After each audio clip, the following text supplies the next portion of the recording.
오늘은 에서가 자신의 장자권을 죽 한 그릇에 판 사건을 한번 생각해 보도록 하겠습니다.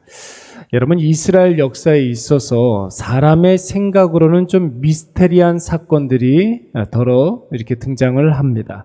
그 중에 가장 이해할 수 없는 사건이 바로 에서가 자신의 장자의 권한을 야곱에게 죽 한 그릇에 판 사건이라고 할 수 있겠죠. 왜 에서는 자신의 장자의 권한을 야곱에게 죽 한 그릇에 허무하게 팔아버렸습니까? 야곱의 당시에 있어서 장자의 권한이라는 말이 그 시대에 없었던 그런 시대였습니까? 그렇지 않습니다, 여러분. 오히려 고대 사회일수록 그 부족의 혹은 그 가정의 장자의 권한은 굉장했습니다. 절대적이라고 할 수가 있었습니다. 그렇다면 여러분, 에서가 이 장자권을 내가 너한테 넘기겠다 이 말을 이 농담으로 한 것이겠습니까? 세상에는 여러분 절대 농담으로라도 하지 말아야 할 말들이 있습니다. 그 중에 한 가지가 바로 장자의 권한입니다. 왜냐하면 아브라함 가문은 하나님과 언약을 맺은 그런 가문 아니겠습니까? 그렇기 때문에 장자의 권한이라는 것은 하나님의 언약과 직접적으로 관련이 있는 것이기 때문에 그렇습니다. 에서가 혹은 야곱을 좀 무시해서 야곱에게는 그래도 된다 이렇게 생각한 것일까요? 여러분, 에서와 야곱은 쌍둥이 형제입니다.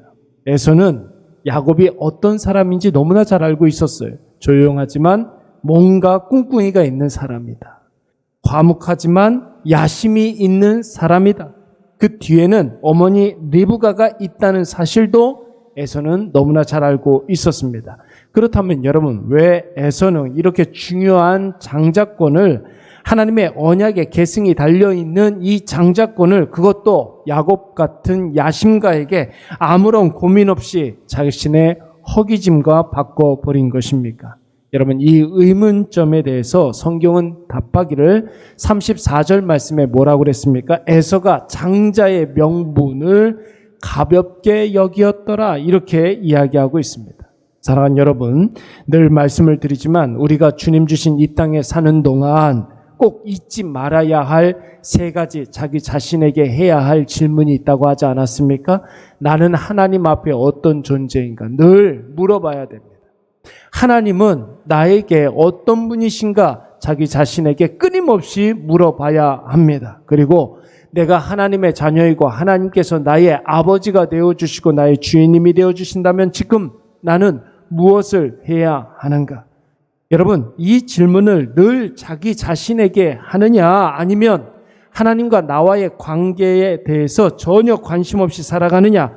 여러분, 이것은 같은 시간을 살아도 같은 공간에 있어도 같은 일을 하는 사람이라 할지라도 삶의 목적과 방식과 방향이 완전히 다른 존재로 살아가게 되는 것입니다.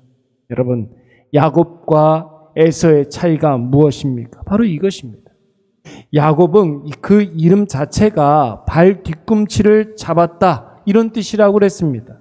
먼저 태어나고 싶어 했다는 말입니다.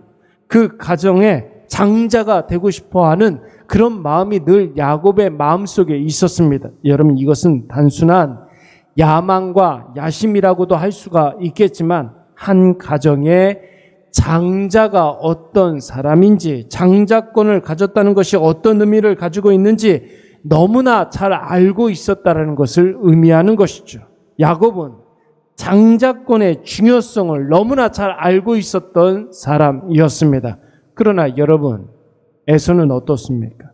그런 의식이 전혀 없었던 사람이었습니다. 자기가 어떤 존재인지에 대해서 별로 관심이 없었어요.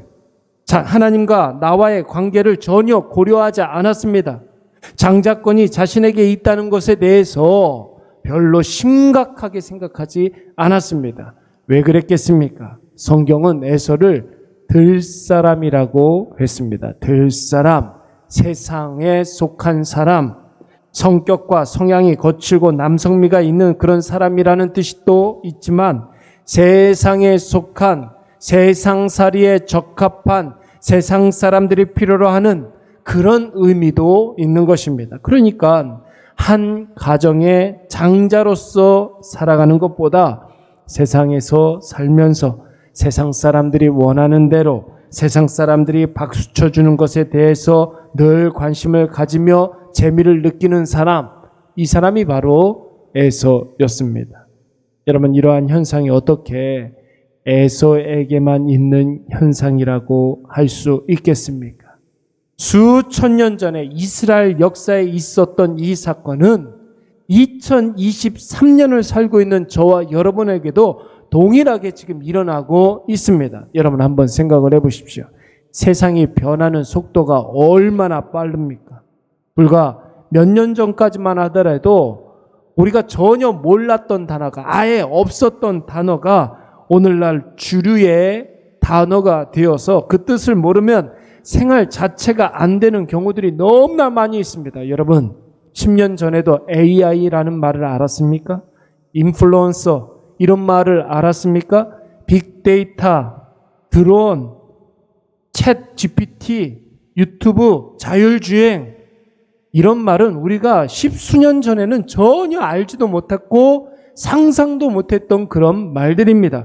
변화의 속도가 빠른 시대에 살아남기 위해서 사람들이 완전히 세상에 함몰되어 살아가고 있습니다. 그러다 보니까 내가 어떤 존재인지에 대한 고민이 전혀 없이 사람들이 몰려가는 곳으로 나도 모르게 딸려가고 있습니다.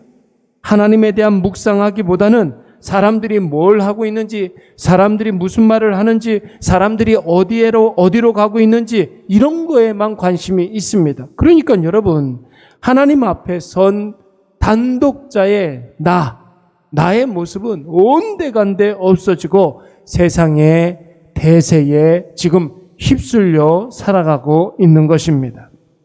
그래서 저는 이것을 에서 신드롬, 이렇게 이야기하고 싶습니다. 자기가 누구인지도 모른 채, 자기가 지금 뭘 해야 하는지도 모른 채 세상이 원하는 대로 세상에 끌려서 세상 속에서 살아가는, 그래서 가장 귀한 것, 꼭 지켜야 하는 것을 지키지 못하는 현상, 에서 신드롬.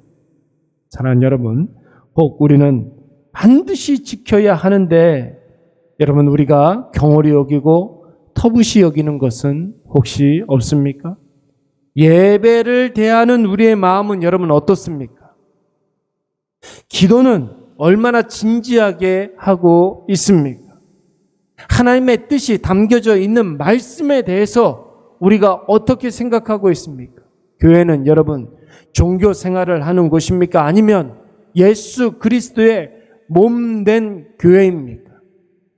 저와 여러분은 하나님의 자녀입니다. 하나님의 자녀는 하나님 자녀의 권세가 있습니다. 사명이 있습니다. 그것을 바람만 한번 훅 불면 날아가 버리는 세상 것에 집착하면서 그 하나님께서 우리에게 주신 그 권세, 그 사명을 소홀히 여기고 있다면 우리는 야곱이 아니라 에서입니다. 여러분, 말라기서 1장 2절 말씀을 보시면 하나님께서 분명히 그렇게 말씀하고 있습니다. 내가 야곱은 사랑하였고 에서는 미워하였다. 여러분, 누군가가 하나님께 왜 야곱은 사랑했고 에서는 왜 미워하셨습니까? 이렇게 질문을 하면 하나님께서 뭐라고 대답하시겠습니까? 몰라서 묻니? 몰라서 물어? 그의 관심이 어디에 있었니? 그가 바라보고 있는 것이 어디였느냐? 여러분, 오늘 저와 여러분은 나 자신이 하나님의 자녀라는 사실을 확실히 인식하시고 하나님이 나의 주인님, 나의 아버지, 나의 창조주이심을 고백하고 선포하시면서 또한 그 하나님의 자녀에게 허락해 주신 그 권세를 잘 활용하시사 날 향한 하나님의 뜻을 실현시키시는 저와 여러분이 되시기를 간절히 축원합니다. 하나님이 나에게 주신 것을 우리가 가볍게 여기면 우리는 하나님 앞에 가벼운 존재가 되는 것입니다. 여러분, 오늘 이것을 꼭 기억하시면서 우리 함께 기도하도록 하겠습니다. 함께 기도할 때 내가 하나님의 자녀라는 사실이 무겁게 느껴지게 하여 주시옵소서.